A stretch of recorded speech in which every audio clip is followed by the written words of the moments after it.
आखिरकार Vida company की तरफ से एक तगड़ा न्यूज आ चुका है। वेल, फेम टू सब्सिडी जिस दिन खत्म हुई थी उसके अगले दिन EMPS सब्सिडी लागू हो चुकी थी, जिसके तहत 10,000 रुपए का आपको मैक्सिमम सब्सिडी मिल रहा था। बट उस समय जो एग्जिस्टिंग इलेक्ट्रिक व्हीकल्स थी उन सब के प्राइस बढ़ चुके थे और इस चीज से इलेक्ट्रिक व्हीकल इंडस्ट्री में जो सेल्स है वो ड्रॉप देखने को मिल रहा था। अब कंपनियों को कुछ ना कुछ तो रास्ता निकालना था जिससे उनके सेल्स अगेन बढ़ पाए। तो कंपनियों ने क्या किया, जो एग्जिस्टिंग व्हीकल्स है उसमें थोड़े बहुत चेंजेस किए और एक नया वेरिएंट इंट्रोड्यूस किया विद कम प्राइस। जैसे बजाज चेतक ने क्या किया, थोड़े से हार्डवेयर चेंजेस किए और लॉन्च कर दिए बजाज की चेतक 2901। वही टीवीएस कंपनी ने भी ऐसे कुछ किया, अपने जो एग्जिस्टिंग व्हीकल है उसमें जो बैटरी है उसको थोड़ा सा रिड्यूस करके 2.2 किलोवाट आवर बैटरी पैक के साथ एक वेरिएंट इंट्रोड्यूस कर दिया जिसकी प्राइसिंग अंडर 1 लाख है और बजाज चेतक की 2901 की भी प्राइस अंडर 1 लाख है। Same with the Ola company, Ola ने भी ओला S1X को लॉन्च किया जो कि अंडर 1 लाख में 3 वेरिएंट सेल करते हैं। बट वीडा की बात करते तो वीडा के पास अभी के टाइम में अंडर 1 लाख कुछ भी नहीं है, बजट इकोनॉमिकल कुछ भी नहीं है। जो एग्जिस्टिंग व्हीकल्स है like Vida V1 Pro, Vida V1 Plus, दोनों की प्राइसिंग काफी ज्यादा है। जैसे वीडा V1 Plus की बात करते हैं 1,19,900 की पड़ती है एक्स शोरूम प्राइस, वही वीडा V1 Pro पड़ती है 1,49,900 की पड़ती है। अब ये दोनों व्हीकल्स अब थोड़ी महंगी हो चुकी है। रिसेंटली जो अपडेट आया उसके तहत वीडा प्लान कर रहा है इंडिया में एफोर्डेबल इलेक्ट्रिक स्कूटर लॉन्च करना, वो भी इसी साल। अकेली सिंगल गाड़ी नहीं लॉन्च करे, इसके अलावा एक और व्हीकल लॉन्च करेंगे इसी साल। वेल, इनकी रिसेंटली एक मीटिंग हुई है जो प्रमुख है, जो वीडा के प्रमुख है और उनके जो स्टेक होल्डर है उन दोनों के बीच में। तो वहां से पता चला है Vida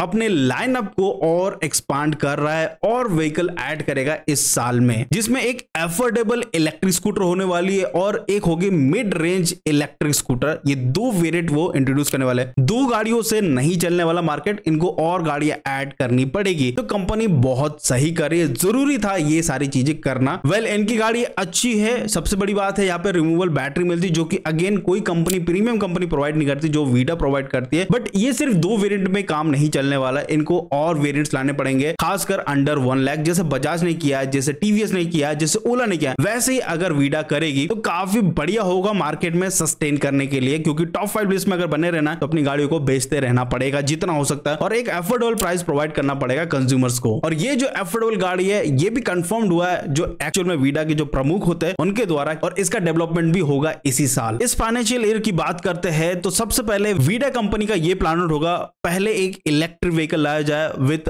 affordable price, with well price. क्योंकि अगर मार्केट में देखेंगे ऑलरेडी जो बजाज है या अदर ईवी कंपनियां ऑलरेडी कुछ महीने पहले सस्ते व्हीकल्स लॉन्च कर चुके हैं और ऐसे में वीडा कंपनी को बहुत तगड़े लाइनअप के साथ आना पड़ेगा क्योंकि मार्केट में ऑलरेडी काफी तगड़ा कंपटीशन है। हालांकि इसके स्पेक्स क्या होने वाले हैं ये तो कंफर्म्ड नहीं है, लेकिन जो वीडा V1 Plus है उससे इसके स्पेसिफिकेशंस काफी कम होने वाले। लाइक सबसे पहले तो यहाँ पे बैटरी कॉन्फ़िगरेशन को जरूर डिग्रेड किया जाएगा जिससे कॉस्ट इफेक्टिव हो पाए। अब ये बैटरी वाला पार्ट एक ऐसा पार्ट है जहां पे हल्का सा भी अगर चेंज करते हैं तो प्राइस में एक सिग्निफिकेंट डिफरेंस देखने को मिलता है। अगर वीडा ये चीज करती है तो एक एफोर्डेबल गाड़ी जरूर बन सकती है। Right now Vida V1 Plus में 3.44 किलोवाट आवर की बैटरी पैक दी गई, हालांकि इसमें 2 बैटरी पैक यूज होती है। अगर इसको हाफ कर दोगे तो 2 बैटरी पैक, यस, क्योंकि यहाँ पे रिमूवेबल बैटरी 2 है। अब ये गाड़ी अगर आती है तो यहाँ पे मार्केट में ऑलरेडी कंपटीशन भरा पड़ा है। लाइक बजाज आ चुकी है 2901 के साथ, ओला S1X and the TVS 2.2 kilowatt hour battery pack. काफी तगड़ा इनको प्लान करना पड़ेगा और काफी तगड़ा इनको प्राइस रखना पड़ेगा अपने इलेक्ट्रिक व्हीकल का जो ये इस साल लॉन्च करने वाले। आई होप आपको ये वीडियो, ये छोटा सा अपडेट अच्छा लगा होगा। अच्छा लगा तो प्लीज लाइक शेयर सब्सक्राइब जरूर करेगा। मिलते हैं अगले वीडियो में, बाय बाय।